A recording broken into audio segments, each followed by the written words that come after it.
কিসের টাকা?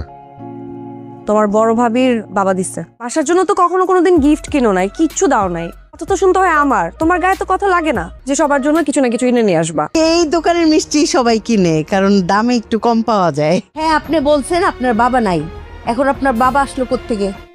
অবশেষে আপলোড হয়ে গেল এটা আমাদের গল্প নাটকের 24 নাম্বার পর্বটি। গত 23 নাম্বার পর্বে আমরা দেখেছিলাম সারার বাবা এসেছে মেহেরিনদের বাড়িতে। সারার বাবা অনেক ভালো মানুষ, সে সবার জন্য অনেক গিফট এনেছে এবং খাবার টেবিলে বসে মেহেরিনকে 10,000 টাকা পুরস্কারও দেয়। সারার বাবা সারার বাড়িতে এসেছিল সবাইকে না জানিয়ে। এইদিকে মেহেরিন 10,000 টাকা সামিরকে দিয়ে বলে এই টাকা দিয়ে পরিবারের সবার জন্য গিফট নিয়ে আসতে। তাহলে কি মেহেরিনকে মেনে নিচ্ছে তার শাশুড়ি? আর সামিরের চাকরির বা কি হলো? এই সব কিছু নিয়েই থাকবে 24 নাম্বার পর্বটি।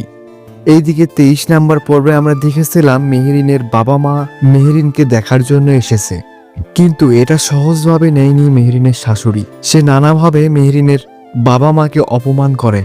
আসলে মেহেরিনের শাশুড়ির স্বভাবটাই এরকম, সে কাউকে ছেড়ে কথা বলে না, সবার সঙ্গে খারাপ ব্যবহারই করে, কারণ সে ছিল অনেক টাকার লোভী। যাই হোক, আপনাদের অপেক্ষার অবসান ঘটিয়ে এবার চলে আসলো এটা আমাদেরই গল্প নাটকের 24 নাম্বার পর্বটি।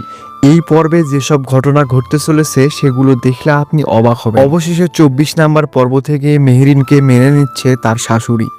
দুঃখের সময় পেরিয়ে সুখের দেখা পাচ্ছে মেহেরিন।